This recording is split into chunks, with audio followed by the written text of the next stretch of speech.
475쪽 정도에 있습니다. 사무엘하 9장 1절부터 13절의 말씀을 함께 읽겠습니다. 다윗이 이르되 사울의 집에 아직도 남은 사람이 있느냐?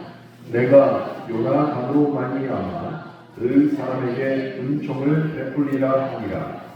사울의 집에는 종 한 사람이 있으니 그의 이름은 시바라. 그를 다윗의 앞으로 부르매 왕이 그에게 말하되 내가 시바냐 하니 이르되 당신의 종이니이다 하니라. 왕이 이르되 사울의 집에 아직도 남은 사람이 없느냐? 내가 그 사람에게 하나님의 은총을 베풀고자 하노라. 아니 시바가 왕께 아뢰되 요나단의 아들 하나가 있는데 다리 저는 자니이다 하니라. 왕이 그에게 말하되 그가 어디 있느냐 하니 시바가 왕께 아뢰되 로드발 암미엘의 아들 마길의 집에 있나이다 하니라. 다윗 왕이 사람을 보내어 로드발 암미엘의 아들 마길의 집에서 그를 데려오니 사울의 손자 요나단의 아들 무비보셋이 다윗에게 나아와 그 앞에 엎드려 절하매 다윗이 이르되 무비보셋이여 하니 그가 이르기를 보소서 당신의 종이니이다. 다윗이 그에게 이르되 무서워하지 말라. 내가 반드시 내 아버지 요나단으로 말미암아 내게 은총을 베풀리라. 내가 내 할아버지 사울의 모든 밭을 다 내게 도로 주겠고 또 너는 항상 내 상에서 떡을 먹을지니라 하니 그가 절하여 이르되 이 종이 무엇이기에 왕께서 죽은 개 같은 나를 돌아오시나이까 하니라. 왕이 사울의 시종 시바를 불러 그에게 이르되 사울과 그의 온 집에 속한 것은 다 내가 다 내 주인의 아들에게 주었노니 너와 내 아들들과 내 종들은 그를 위하여 땅을 갈고 거두어 내 주인의 아들에게 양식을 내주어 먹게 하라.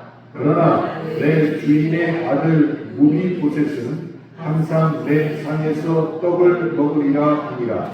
시바는 아들이 15명이요 종이 20명이라. 시바가 왕께 아뢰되 내 주 왕께서 모든 일을 종에게 명령하신 대로 종이 준행하겠나이다 하니라. 무비보셋은 왕자 중 하나처럼 왕의 상에서 먹으니라.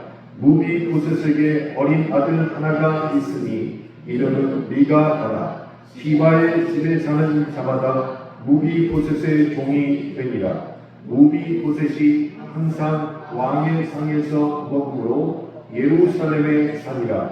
그는 두 발을 다 절더라.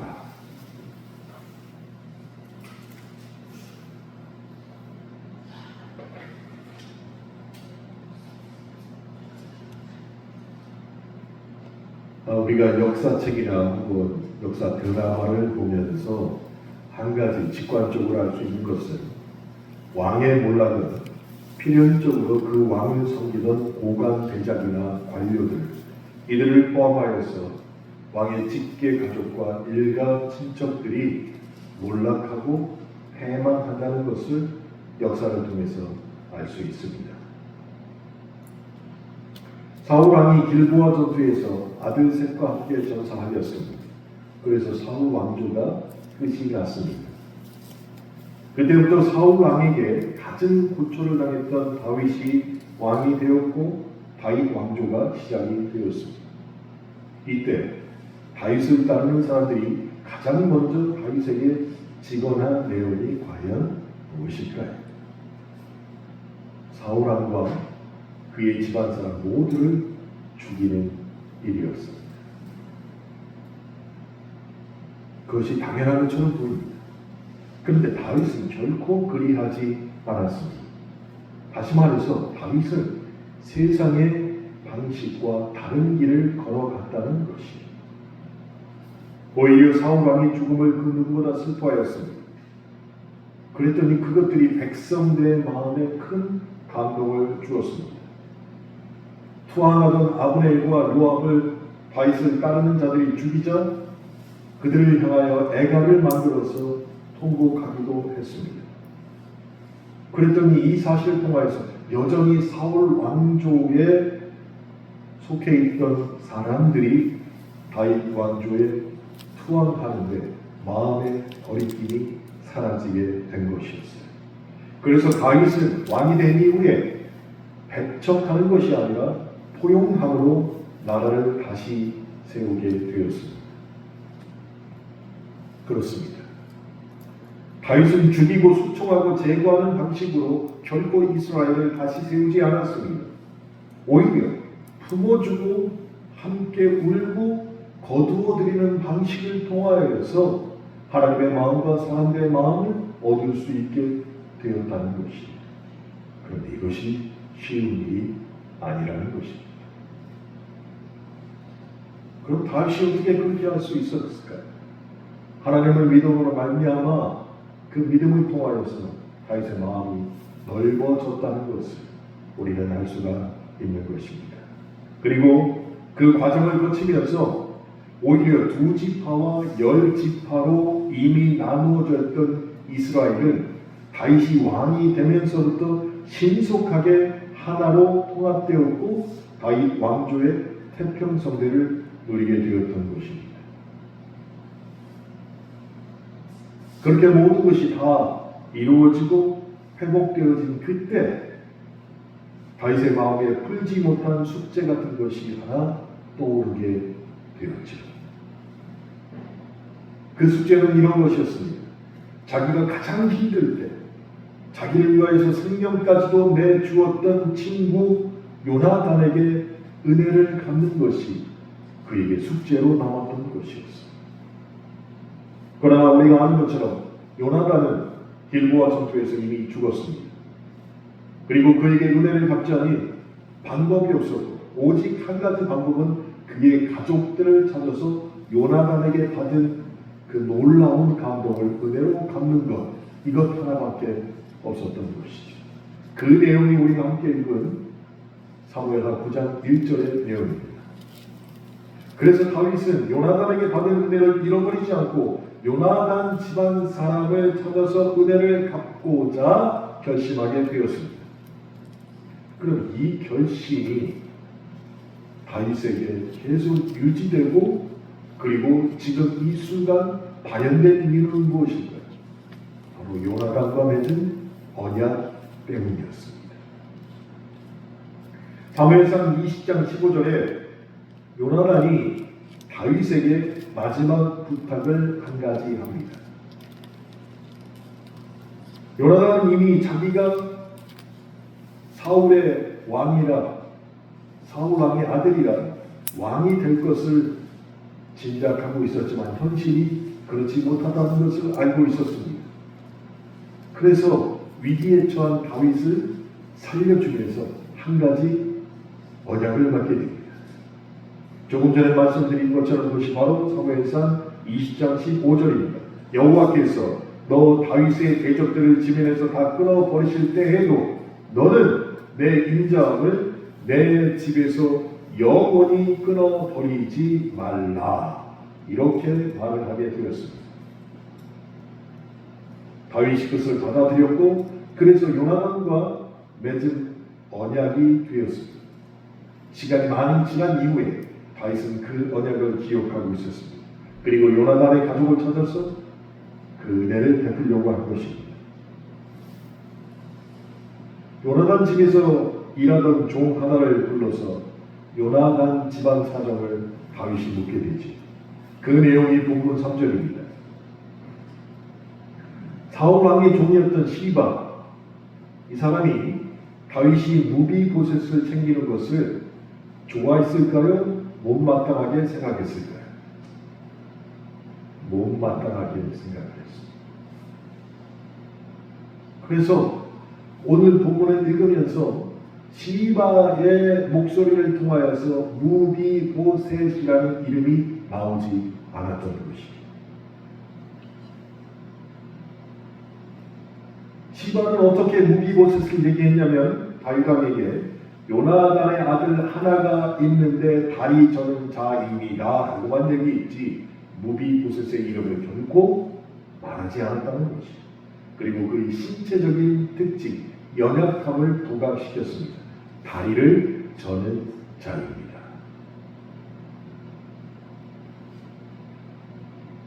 무비보셋이 다리를 저는 장애인이 되었습니다. 그런데 함께 읽은 본문 13절을 보니까 한쪽 다리만 저는 것이 아니라 두 다리를 저는 장애인이 되었던 것입니다. 그리고 시바가 요나단의 아들 무비보셋의 이름을 말하지 않고 그의 신체적인 특징인 다리를 저는 장애이다 라고 말한 이유가 숨겨져 있었습니다. 그 이유는 이렇습니다. 그 당시에 장애인은 왕궁에 결코 들어오지 못했기 때문이에요. 다윗 왕이 거주하는 왕궁 안으로 장애인은 들어올 수가 없었습니다. 그러니까 시바의 말을 지금 우리의 말로 번역하면 이런 뜻이 됩니다. 요나단의 아들이 있으나 왕궁에 불어들일 만한 사람이 못 됩니다. 왜요? 그는 다리를 저는 장애인이기 때문입니다. 다윗에게 이렇게 말한 것입니다.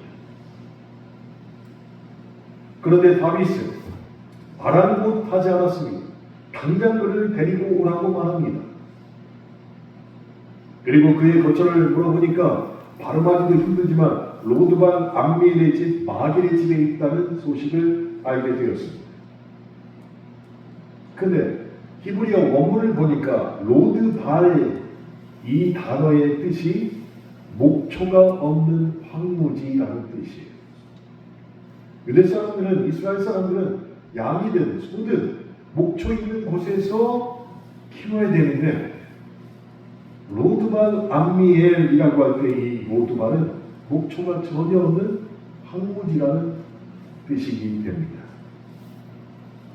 그러니 무비보셋은 나무도 풀도 없는 광야에서 지금 살고 있었던 것이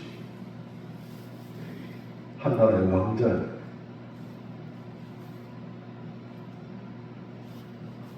다윗이 보낸 사람들이 그곳에 도착했고 무비보셋을 데리고 와서 왕 앞에 엎드리게 했습니다. 그리고 다윗이 그의 이름을 부릅니다. 무비보셋이요. 그가 대답합니다. 보소서 종이 여기 있나이다. 이렇게 다윗과 무비보셋의 이야기가 진행이 됩니다. 다윗은 은혜를 베풀자 왔지만, 데리고 왔지만 무비보셋은 얼마나 걸렸을까요? 앞길을 알 수가 없었습니다. 무비보셋은 사실 금수저로 태어났습니다. 시간이 가면 아버지가 왕이 되고 시간이 더 흐르면 본인이 왕이 될 사람이었어요. 그런데 무비보셋의 나이 5살이 되었을 때 할아버지와 아버지가 블레셋과의 전쟁에 나가서 싸우다가 서두에 말씀드린 길보아 전투에서 같이 죽게 되었습니다. 그리고 왕이 다윗 왕으로 바뀌게 되었죠. 순간 사울왕 집안 사람들은 블레셋 군대와 다윗의 군대, 이 두 군대에 쫓기는 신세가 된 것이에요.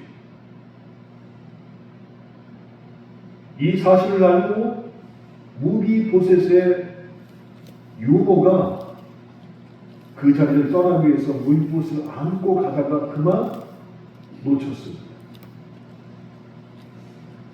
그래서 무비보셋이 유모의 품에서 떨어지게 되고 그때 그 충격으로 인해서 두 다리를 모두 절게 되었습니다. 그러니 후천적 장애인이 된 것이죠.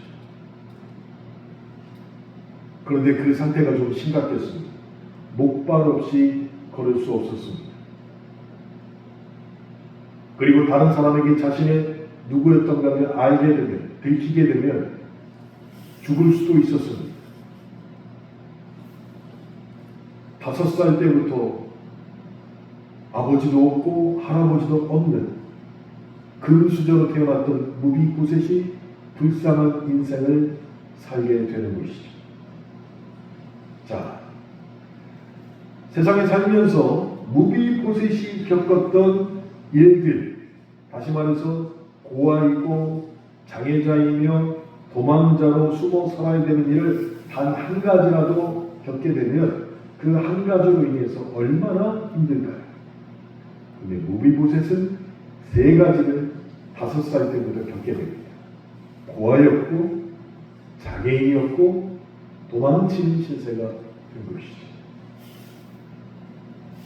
그런데 그렇게 살다가 갑자기 왕에게 불려서, 어쩌면 그의 마음은 왕에게 붙잡혀서 이끌려 지금 다윗 왕 앞에 있는 것이죠.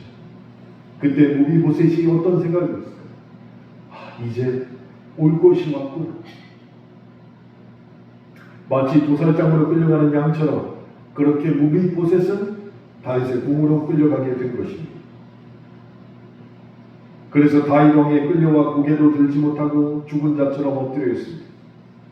아마 그의 마음속에 이런 소리가 들렸습니다. 당장이라도 여봐라, 바로 저놈을 죽여라. 이 소리가 언제 나올까 떨고 있었을 것입니다. 그런데 다윗의 목소리는 너무나도 따뜻했습니다. 무비보셋이여, 내가 너의 아비 요나단과 많은 사랑의 빚을 진 사람이 나이다. 너의 아버지와 내가 옛날에 언약을 하나 세웠는데 내가 지금부터 너에게 그 은혜를 베풀어 주겠다라고 다윗이 말했던 것입니다. 그러니 그렇게 불쌍한 인생을 살던 무비보셋에게 지금 그 순간이 바로 은혜가 임한 순간이 된 것입니다. 그리고 본문 8절을 보니까 무비보셋이 가슴 먹먹하고 뭉클한 고백을 다윗 왕 앞에서 하게 되지. 그가 절하여 이르되 이 종이 무엇이기에 왕께서 죽은 개 같은 나를 돌아보시나이까 하니라 라고 무비보셋이 얘기를 합니다. 방금 읽어드렸던 본문 8절 말씀, 이것을 제가 히브리어로 어렵게 사전을 보면서 직역을 해봤어요. 그랬더니 이런 뜻이 됩니다. 이 종이 무엇이기에 저를 돌보십니까? 저는 죽은 개입니다.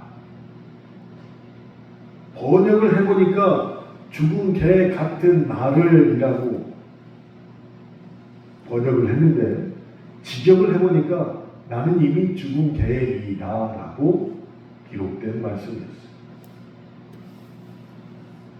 여러분, 죽은 개 같은 나가 아니라 무비보셋은 저는 이미 죽은 개입니다 라고 다윗 왕 앞에 고백을 한 것입니다. 직역을 해봤더니 그의 마음이 훨씬 더 비참하다는 것을 알게 되는 것이죠. 그러나 죽은 자였던 무비보셋에게 은혜가 임하니까 어떤 일이 일어났습니까? 죽었던 모든 것들이 다시 살아나는 기적이 일어났습니다. 빼앗겼던 식물이 회복되어 그가 다시 왕자로 살게 되었습니다. 빼앗겼던 재산이 모두 회복되었습니다. 도망자에서 이제는 왕의 식탁에서 음식을 먹는 자로 바뀌게 되었습니다. 보십시오. 하나님의 은혜가 임하니 모든 것이 다 회복되게 된 것이었습니다. 이것이 성경에서 말하는 은혜라는 것입니다. 그런데 이 은혜를 사모하는 우리가 반드시 기억해야 될 것이 있습니다. 무비보셋이 어떤 공로가 있어서 이런 회복이 일어난 것이 절대 아니라는 것이, 이것을 잘 알아야 됩니다. 그에게 임한 이유는, 그에게 은혜가 임한 이유는 단 한 가지였습니다. 다윗이 요나단과 언약을 세웠기 때문이에요.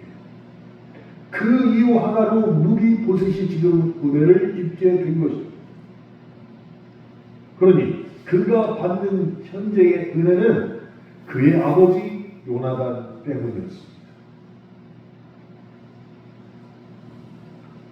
사무엘하 9장 1절부터 13절까지 보면서 우리는 무비보셋과 다윗의 모습에서 하나님과 우리의 모습을 발견할 수가 있습니다. 다윗이 요나단과 맺은 언약으로 은혜를 베풀었습니다. 마찬가지로 하나님이 우리를 구원하신 것은 우리가 무엇을 잘했기 때문이 아니라 예수님 때문에 우리를 구원하셨다는 것이. 우리가 하나님의 은혜를 받는 것은 예수님 때문이지 우리가 잘나서 받는 것이 결코 아니라는 것을 다윗과 무비보셋의 관계를 통해서 발견할 수 있어야 한다는 것이. 하나님이 우리를 구원하신 것은 우리에게 무슨 선함이나 구원할 만한 것이 있어서가 결코 아닙니다. 다시 한번 강조하지만 예수님의 공로 때문에 우리가 그 하나님의 구원의 은혜를 입게 된다는 것이. 하나님이 예수 그리스도를 보고 우리를 구원하셨습니다. 그러니 성부 하나님과 성자 예수님이 서로 언약한 것이 있다는 것이에요. 그래서 하나님과 예수님이 서로 언약을 맺었기 때문에 그 언약은 결코 수정되거나 취소되지 않는 영원한 언약이 되는 것이에요. 이것이 우리에게 너무나 기쁜 일이 됩니다. 왜 기쁩니까? 그 언약, 하나님과 하나님 사이에 맺은 이 언약 때문에 결코 우리의 구원이 취소되지 않고 우리의 구원을 누구에게도 빼앗기지 않게 되기 때문입니다. 이것을 사도행전 15장 11절은 다음과 같이 요약해서 말하고 있습니다. 그러나 우리는 그들이 우리와 동일하게 주 예수의 은혜로 구원을 받는 줄을 믿노라 아니라. 구원을 받는 모든 사람들은 다 동일한 조건에서 받는다는 것이. 그들이 잘했기 때문이 아니라 하나님과 예수 그리스도 간의 언약 때문에 구원을 받는 동일한 조건으로 구원을 받는다라는 것을 신약에서도 이렇게 설명하고 있는 것입니다.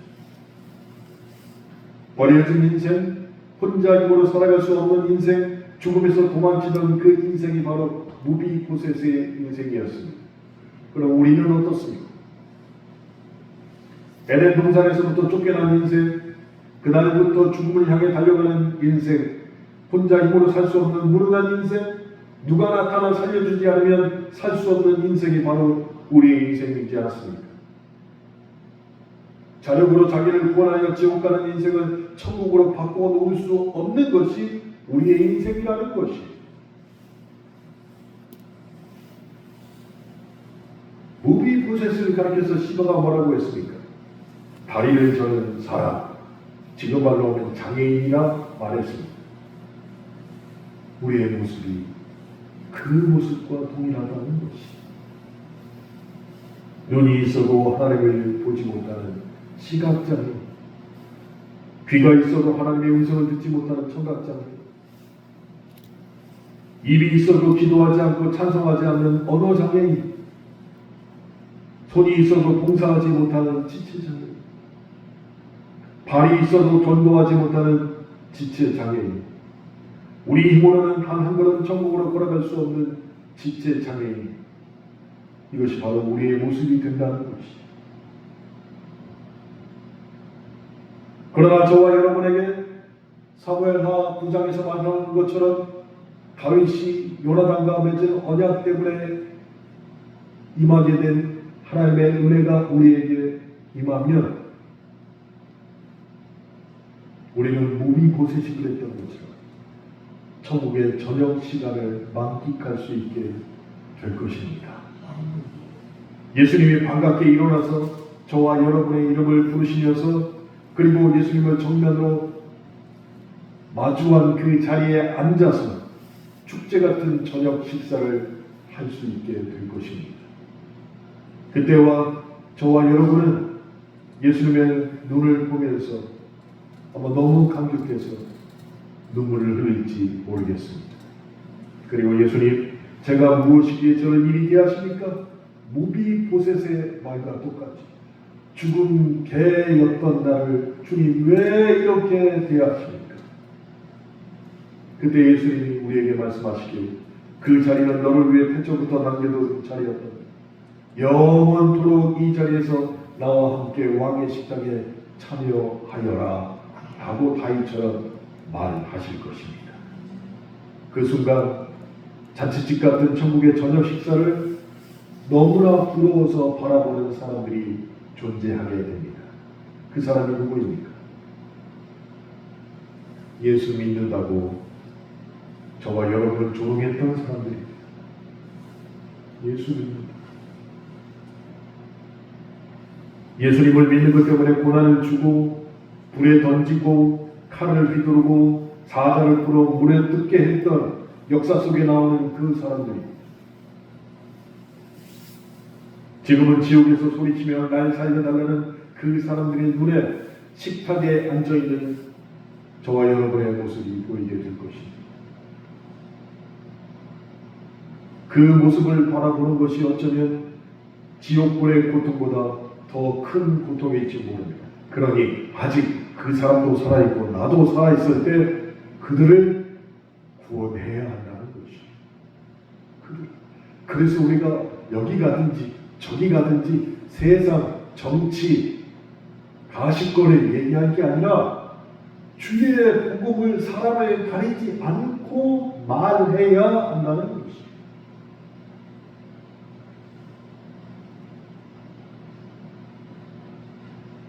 그들이 어떤 고통을 받을지 우리는 이미 성경을 통해서 알고 있습니다. 시편 23편 5절에 이런 말씀이 있습니다. 주님께서는 내 원수들이 보는 앞에서 내게 잔치상을 차려주시고 내 머리에 기름을 부으시니 나를 귀한 손님으로 맞아주시니 내 잔치니 내 잔이 넘칩니다. 세번역 성경에서는 이렇게 기록하고 있습니다. 이것을 누가 보느냐는 얘기예요. 지옥에서 그 모습을 보고 있다는 것이. 그러니 지금 관계가 좋지 않고 밉다 할지라도 나중에 이걸 생각하면 그들에게 끊임없이 복음의 말씀을 전해야 한다는 것이. 사랑하는 성도 여러분, 은혜가 무엇입니까? 하나님이 우리에게 주신 은혜가 도대체 무엇이냐는 것이.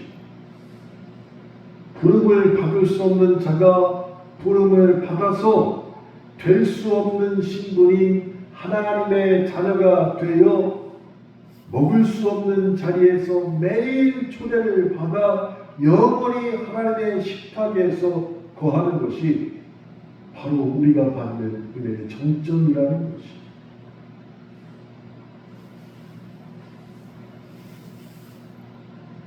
이것이 우리가 받는 은혜인 것입니다. 오직 예수님이 십자가 위에서 죽으심으로 나에게 그 하나님의 은혜를 베푸실 조건을 충족하셨습니다. 다른 방법은 없었다는 것입니다. 예수님의 공로 때문에 아무 공로 없는 나를 하나님의 자녀로 삼으시고 평생 천국 식탁에서 먹고 살아가는 왕의 자녀로 삼아 주신 것이야말로 진짜 하나님이 우리에게 주신 가장 큰 은혜가 된다는 것입니다. 그 은혜를 지금 저와 여러분은 앞으로 누릴 것이며 이 세상에 살면서도 그 은혜를 소망하며 살아갈 수 있는 자격이 있는 사람이 되었습니다. 그런데 아직 그 자격이 없는 사람들 어떻게 할 거냐는 것이. 자격이 있는 것처럼 보였다가 돌아섰던 그 사람들 어떻게 할 것이냐는 것이. 이 땅에서 이상가족으로 사는 것도 그렇게 마음의 고통이 심합니다. 죽고 난 이후에 천국과 지옥에서 이상가족으로 산다면 그 고통을 어떻게 감당할 수 있냐는 것이. 그러니 내 마음에 미움이 있더라도 다시는 보고 싶지 않은 사람이라 내가 수없이 말했을지라도 이 은혜를 깨닫게 되면 우리가 먼저 돌이켜야 될 줄로 믿습니다. 돌이키십시오. 방치하지 마시기 바랍니다. 주님은 결코 우리를 방치하지 않으셨습니다. 끝내 기다리시고 참으시고 인내하시면서 우리로 하여금 그 은혜를 받을 만한 사람이 되도록 인도하셨다는 것을 제일 먼저 우리가 잊어버리면 안 된다는 것이에요. 여러분,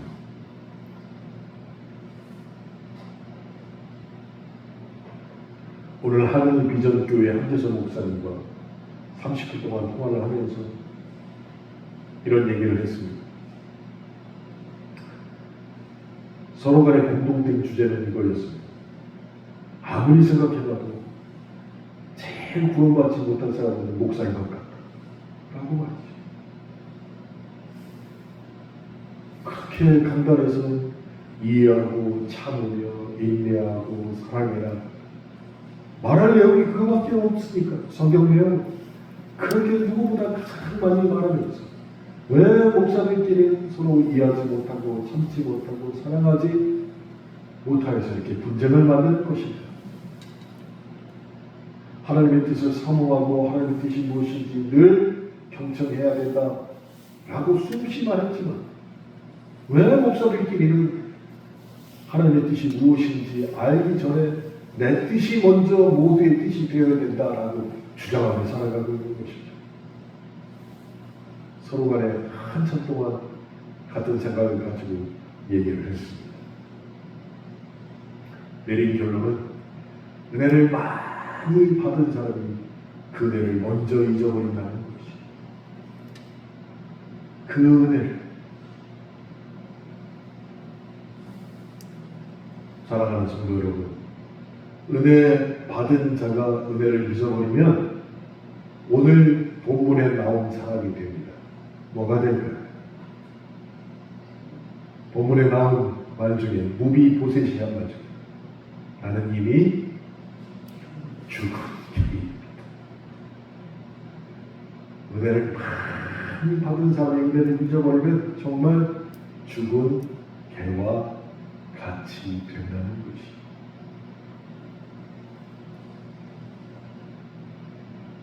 그래서 우리는 잊지 말아야 될 것 같습니다. 정말 잊지 마시기 바랍니다. 저번에도 말씀드렸지만 집에서 키우는 개도 자기가 두들겨 맞은 골목으로는 다시는 가지 않아요. 그 골목으로 끌고 가려고 하면 막 어떻게든 버티고 딴 길로 가려고 해요.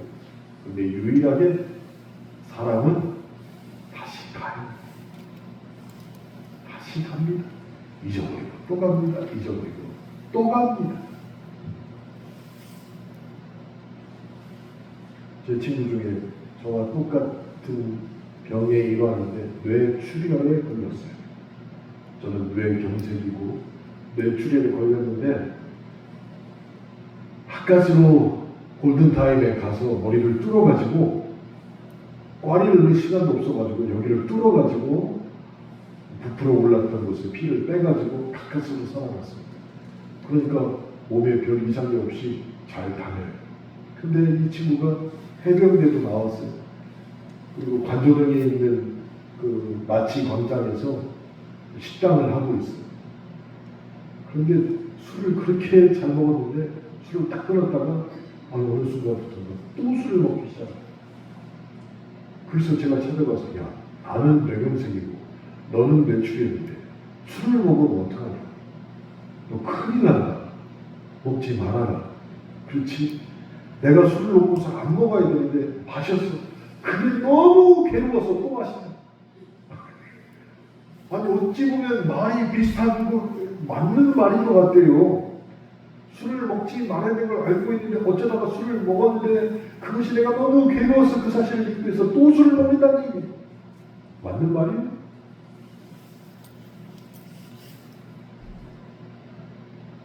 사람은 어떻게든 자기의 잘못에 대해서 인정하기보다는 핑계거리를 되게 합니다. 마찬가지. 은혜 받은 자가 은혜를 잃어버렸을 때 무비보셋이 말한 것처럼 죽은 개 같은 사람이 되어야 됩니다. 주님, 그럴 수밖에 없었습니다. 주님이 내 입장이어도 그렇게밖에 할 수 없습니다. 라고 핑계거리를 댄다는 이야기입니다. 오늘 수요예배 나오신 분들은 그러지 않기를 바랍니다. 영원히 왕의 식탁에서 하나님이 주신 은혜로 말미암아 무비보셋이 누렸던 그 은혜를 그대로 누리시길 바랍니다. 그렇게 은혜 가운데 거하시면서 더불어 은혜를 베푸는 자의 삶이 되어야 함을 반드시 기억하시길 바랍니다. 그래서 주일날 우리가 이 자리에 12월 14일에 다시 모일 텐데 이 자리에 여러 번 말고 수요일에 안 나왔던 분들이 오시면 무조건 애처로운 눈빛으로 은혜를 기억합시다 하고 인사하십니다. 저도 주일날 저 앞에 딱 서서 오신 분들에게 주문을 드리면서 앞으로 은혜를 기억하면서 합시다 라고 인사를 드리도록 하겠습니다. 뒤에 얘기를 하지 말고 은혜를 잊어버리면 죽은 개입니다 이야기를 하지 말고 은혜를 기억합시다 라고 인사해 주시기 바랍니다. 정말 죽은 개처럼 살지 마시고 은혜를 기억하여서 하나님이 주신 은혜 가운데 거하시길 주님의 이름으로 축원합니다. 함께 기도하시겠습니다.